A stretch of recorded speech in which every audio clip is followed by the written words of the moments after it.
before Big Willie shows up to the rescue with the dramatic helicopter approach, we've got the scene between the First Lady and Vivica A. Fox. Okay, you want to talk about that? All right. I do a little bit because I find that oddly quintessential because we're going again, as I said before, this was a quintessentially 90s movie. Starts off with a presidential infidelity joke, as I mentioned before, and now we're into the scene where Vivica A. Fox basically is explaining to the First Lady that she's okay with being a stripper. This was there was some weird. I feel like I'm missing something. What's the 90s reference here? I'm getting there.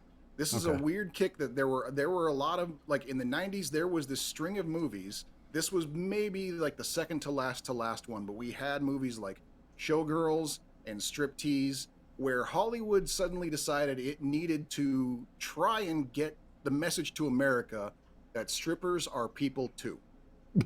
Like that was like a thing that they kind of had to like really start to drive in. Like and I remember, being both a teenage boy and a Portland native at the time, I was already on board. I didn't need to be convinced. But for the most part, I remember America wasn't having it. Like, they really were not, like, Striptease, Showgirls, both bombed. No one wanted a movie that, made strippers look like people.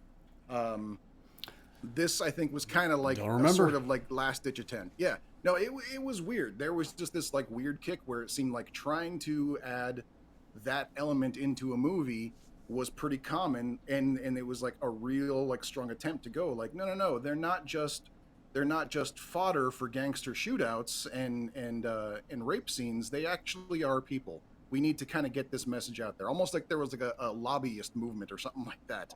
It was happening a lot, and it wasn't going over. That's the weird thing. It seemed to be pissing people off for some weird reason. I am completely way unaware. So this like little tete-a-tete between the First Lady and Vivica A. Fox, where, the First Lady's like, so what do you do for a living? Oh, I'm a dancer. And she's like, ballet. She's like, nope, exotic. Oh, I'm sorry. No, let me do a small speech about how, no, it's actually great. And I still have my agency and everything's wonderful. And I'm raising a kid and it's all worth it and da-da-da-da. Like, that was a very, very 90s thing because they were desperately trying to get people to stop beating hookers in the street. Okay. So I'm just going to have to take your word on this one because I literally have no idea about this. I have no recollection over this, everything like that. You were much younger. Yeah. I was a teenager. But the thing is, like in that time though, that's what a lot of the movies were. They were women's stories. Pretty Women, or Pretty Woman. Little Women, like a lot of these, and the thing is, strippers are women, especially through the 90s. Like you had, the Thunder from Down Under and the Chippendales and all that, but far and away, strippers were women. And during the 90s, that was a huge thing, was just women's stories and representation coming out in the 90s. So where they were still, even in some of those women's stories, they were strippers. But at the same time, that notion didn't really go away because feeling bad for somebody for going and being a stripper, that is still understandable because where it's like, yes, it's empowering and everything like that. Until a creepy dude that I do not want to dance with pays $25 and I have to grind on his penis for 3 minutes. Like, that's where the empowerment kind of ends. Well, sure. But that's true in a lot of, But that's kind of the thing. It's like whether even if you want to But the point that I'm trying to get side of it, my entire thing is that it took some effort to even get them recognized as people in the general aspect of especially in media, where they were mostly drug addicts, they were con artists. Like that hasn't changed. Like where's the big change? Like what do you mean? That never changed. I'm saying that in the 90s there was a push in movies to try to reverse that narrative, and America was not having it.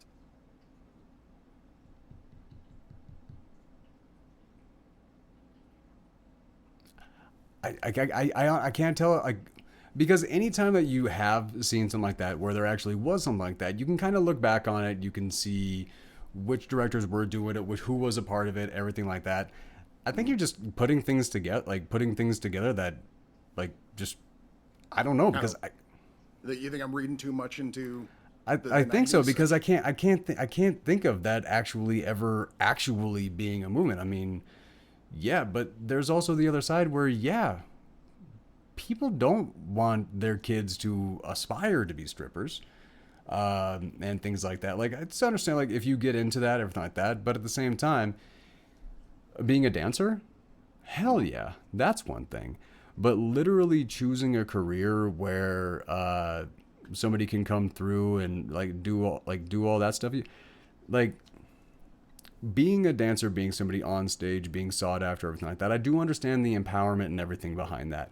Being able to be purchased and then and then have to perform for people that you literally have zero interest in and everything like that. There are the two sides of it where I see the empowerment, but I also see where that empowerment literally gets taken away anytime somebody buys a dance from you. And I see your point there. I didn't ever really experience much of that. Like, I certainly, in none of the places that I went did I see any situation where if someone just flat out refused to accept a dance from somebody, the bouncers, the bartender, the other dancers, they would all back them up.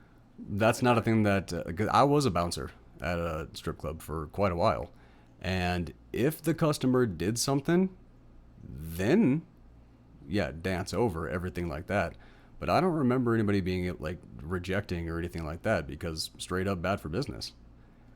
And there is that, but that's the thing, is like, it's like that. And I don't even know if they're even allowed like, to, unless the customer actually does something to do it's that. like that for a lot of industries. I mean, that's basically I mean, not to draw too much of a parallel, but when I was working hotels, I had to be nice to all the customers, even when they were complete pieces of shit. That's just kind of one of those things. Yeah, and see, and that's what I'm talking. That's what I'm talking Yeah. about, where the empowerment kind of disappears with that.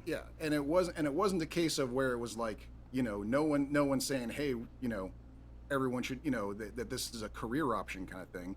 It was more a matter of like, yeah, people fall into this work the same way they fall into any other work. That's no reason to completely discount them as a person. That was the message that was not being told in most movies, and in the 90s, they desperately tried to reverse it. To basically say, no, they are just as much a working class dealing with the circumstances they got as anybody else. To completely discount them as being basically, just all, a step above criminals is not fair. I'm gonna have to see some movies. I'm gonna have to like go back and look through some of this stuff, because this is one of those like social justice, like kind of like guilt things that I can see where like it can be assigned, but I can't see the actual evidence of it happening. Well, I mean, my thing isn't even just so much like it's a long-standing hard thing. It was that I do remember in the 90s there was a trend going that way, that was out of place to what you usually see, specifically with movies like Showgirls and Striptease. And I think that this element was put in this movie because of the sort of like, even though they didn't do well in the box office, they had a sort of underground popularity, that they, in the same way, same reason they put Brent Spiner in there. They're like, this will bring the nerds in. They did kind of put that same element in to kind of just like bring that crowd in too.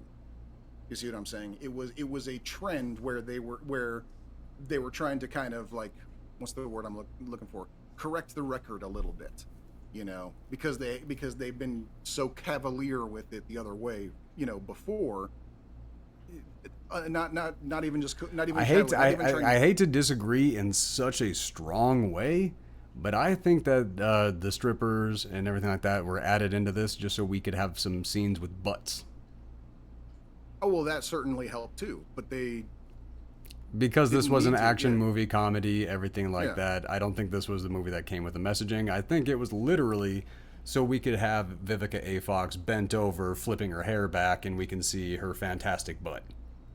Oh, and that's true. Yes, and I'm sure that's the case.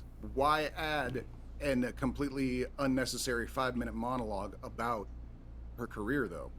I don't think As it a was stripper. that long. Maybe not that long, but that's the thing is like it wasn't it was an otherwise unnecessary bit of See, discussion between these two. I thought, well, the reason why I thought it was necessary is just to further highlight and showcase where, like, the two different worlds that they come from. I suppose that's true, yeah. Like, you But like have the rich and wealthy and privileged and taken care of and everything like that woman who's sitting here literally dying in pieces and everything like that. And you have the woman who didn't have all of that stuff, who has her entire life ahead of her and all this, and she gets to live. That was what I was seeing in that moment.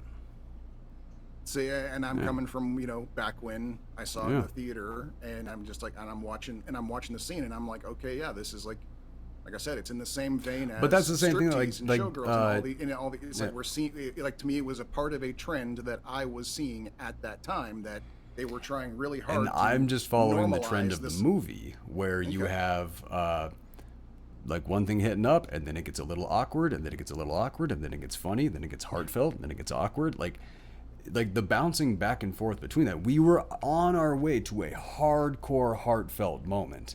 Then, right after the hardcore heartfelt moment, intense tragedy that we just very much gloss over. So I felt that it was just kind of a little bit of an awkward moment, giving us a little bit of a laugh from the first lady right before we have her die.